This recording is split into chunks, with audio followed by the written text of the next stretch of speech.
판교와 분당 그리고 구성남을 가져왔습니다. 사실 이 세 개 지역은 비교군으로 보기에는 좀 애매한 지역들이에요. 그러니까 가격대가 다릅니다.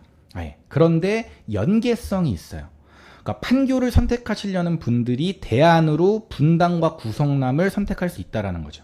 그러니까 판교를 들어가기에 조금 금액대가 부족하신 분들이 대안으로 선택할 수 있는 곳들, 이런 곳들의 가격의 차이가 어느 정도가 벌어져 있는지를 같이 체크를 해보셔야 되기 때문에 제가 갖고 왔습니다. 그리고 제가 기존에 이제 계속 알려드렸던 방법과 좀 새로운 방법을 좀 알려드리기 위해서, 물론 많은 분들이 쓰고 있는 방법이긴 한데 요겁니다. 자, 일단 각각의 대장 아파트들의 시세를 이렇게 갖고 옵니다. 아니면 내가 지금 보고 있는 비교군의 아파트들, 뭐 예를 들어 가지고 판교의 어떤 아파트를 보고 있다, 분당의 어떤 아파트, 가격대가 비슷한 아파트가 있을 수 있겠죠. 구성남도 마찬가지일 겁니다. 물론 이제 판교의 메인이면 구성남에는 비교군이 없겠지만, 그런데 이 비교군, 내가 비교할 수 있는 이 비교군을 아무거나 하나씩 이렇게 선정을 해가지고 얘네들의 가격대를 어느 하나를 100으로 이렇게 기본적으로 놓고 얘 100의 기준해 가지고 얼마나 차이가 나는지를 연도별 혹은 이거보다 더 자세하면 좋습니다. 월별이면 더 좋긴 한데 너무 시간이 오래 걸리기 때문에 일단 1년에 한 번 정도씩, 아니면 1년에 가격 2개 정도씩을 선정을 해 가지고 이렇게 한번 시세 트래킹을 한번 해보는 겁니다.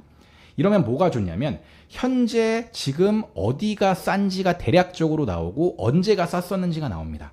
예를 들면 이 세 개, 지금 얘는 판교 프로지오 그랑블이고 얘는 지금 파크뷰를 갖고 왔습니다. 사실 분당에서는 돈 많으신 분들, 그다음에 사실 메인이라고는 볼 수 없지만 여기가 이제 사실은 거의 대장급 아파트거든요. 그래서 파크뷰 갖고 왔고 산성역 포레스티아를 제가 갖고 왔는데 가격대가 이렇게 완전 다르죠. 얘네들은 이제 가격대가 이 정도가 차이가 나는 게 정상인 겁니다. 이때 이제 전세가가 많이 오르긴 했지만 이렇게 지금 벌어져 있고, 지금 프루지오 그랑브를 100으로 놓고 봤을 때 19년부터 23년까지 1년에 한 번씩 제가 시세, 이제 실거래가 데이터를 기준으로 이걸 갖고 온 거고, 실제로 얘가 100일 때 19년도에는 얘가 16억 2천만 원에 11억 7,250만 원이니까 퍼센테이지를 계산하면 72% 정도 됐었습니다. 산성역 포레스티아는 49% 정도 됐었고요. 그런데 1년이 지나니까 얘가 80%까지 올라왔고, 그러니까 얘는 16억 2천에서 17억이 됐는데 얘는 11억 7천에서 13억 6천으로 더 많이 오르면서 이 퍼센테이지가 좁혀졌죠. 그러면 이렇게 좁혀졌을 때는 좋은 애를 사는 게 맞죠. 얘는 무려 49%였는데 61%까지 올라갔죠. 그러니까 이때는 판교가 가격이 그나마 쌌다라는 겁니다. 얘네들이 많이 올라온 거에 비해서. 근데 이때까지도 거의 비슷했죠. 20년, 21년까지는 거의 비슷하게 갔습니다. 거의 비슷하게 갔어요. 20년부터 21년까지 많이 올랐죠. 얘도 많이 오르고 얘도 많이 오르고 얘도 많이 올랐어요. 이때가 거의 제일 많이 올랐었던 시기입니다. 20년도, 21년도 초가. 그런데 22년도에 가가지고 가격이 빠지는데 가격이 얘는 많이 빠졌어요.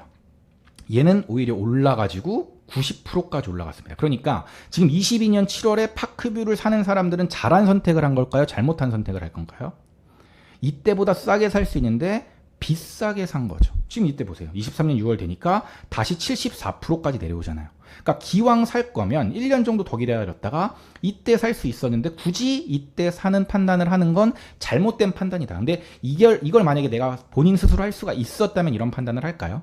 안 한다라는 거예요. 그래서 본인이 관심 있는 아파트를 하나 선정해 두고 이렇게 시세가 같이 가는 지역들, 판교 움직이면 분당 움직이고 분당 움직이면 구성남이 움직입니다. 이렇게 연계성이 있는 지역들은 이런 식으로 시세를 트래킹하면서 가격대가 벌어졌을 때와 좁혀졌을 때를 판단을 하시라는 거예요.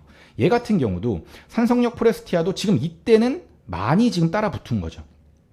원래는 50% 정도, 50에서 55% 정도가 제가 봤을 때는 적정 시세라고 보는데 판교에 비해서, 그런데 얘가 지금 60%가 넘게 올랐잖아요. 그럼 이때는 원래 지금 판교에 비해서 50에서 55% 정도가 적정 시세인데 좀 비싸구나. 근데 지금은 45%니까 물론 판교의 고평가 여부를 판단했을 때 처음에 우리가 했던 게 그거죠. 판교가 지금 좀 고평가긴 하지만 판교가 만약에 적정 시세라는 판단이 들었을 때 이 판교 적정 시세에 비해서도 평균 가격 차이보다 얘가 더 낮다면 얘는 충분히 메리트가 있다. 이런 식으로 가격 인식의 프로세스, 가격 시세 조사의 프로세스가 이렇게 가야 된다는 거예요. 여러분들이 이걸 하실 수 있어야 된다는 겁니다.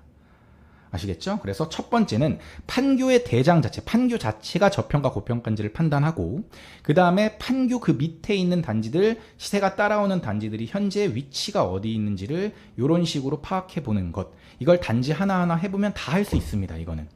그래서 이걸 해보시면 좋고, 하시는 방법은 아실의 이제 실거래가 기준으로 하셔도 되고, 아니면 과거 데이터 같은 경우는 실거래가 하나가 이제 층이 뭐 낮거나 이럴 수도 있으니까, 호갱노노는 평균 데이터잖아요. 그래서 호갱노노 데이터로 이렇게 월별 하나 이렇게 찍어보면 거기에 가격대가 잡히거든요.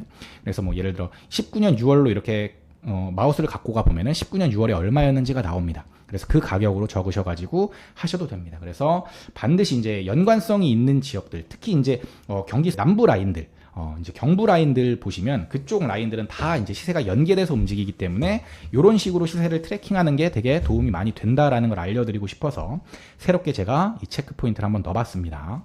시크릿 브라더 채널을 구독, 좋아요, 알림 설정 부탁드려요.